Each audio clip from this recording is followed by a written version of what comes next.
স্বাধীনতার ৫০ বছর হলেও আজও স্বাধীন বাংলাদেশে সড়কের উপর এখনো পূর্ণাঙ্গ কোনো আইন নেই।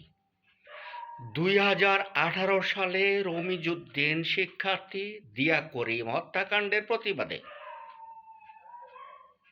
শিক্ষার্থীরা সড়কে নামে। নিরাপদ সড়ক আন্দোলনের নামে ব্যর্থ হয় শিক্ষার্থীরা। একটি আইন হয়, সেই আইনটি মূলত সড়ক নিরাপত্তা আইন নয়, এটা হচ্ছে পরিবহন মালিক শ্রমিক নিরাপত্তা আইন।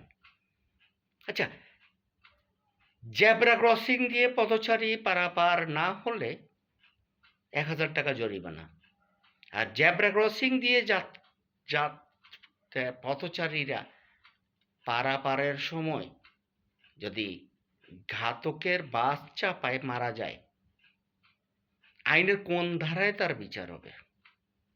আছে কোনো আইন? নেই। আইনের কোন ধারায় আছে বাসের মালিককে জিজ্ঞাসাবাদ করবে? আমি জানি না। মেধাবী শিক্ষার্থী আদান তাসিনকে জেব্রা ক্রসিংয়ের উপর বাস চাপা দিয়ে চলে যায়। বাসটি খিলক্ষেত থানায় ছিল।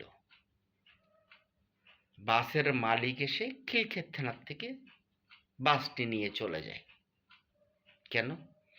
এখন কেউ যদি কেউকে একটি ছুরি দিয়ে হত্যা করে, আলামত হিসাবে কিন্তু ছুরিটি রেখে দেয়, বাসটি মালিককে দিয়ে দেওয়া হয়।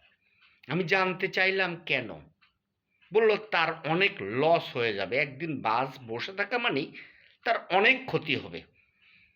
এক একদিন বাস যে ইনকাম করে, তার ওয়াইফের হীরের হার, হীরের চুরি, সুইস ব্যাংকের টাকা, কিন্তু মানুষগুলোকে যে মারলেন, অন্তত সরি কথাটা তো বলতেন।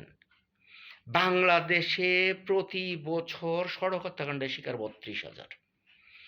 এক শুয়োরের বাচ্চারা পরিবহন সেক্টরের কোনোদিন কি সরি বলেছে? বলেনি। কারণ তারা জানে মানুষ হত্যা করা তাদের অধিকার। কিন্তু যেদিন জনরোষে পড়বে, সেদিন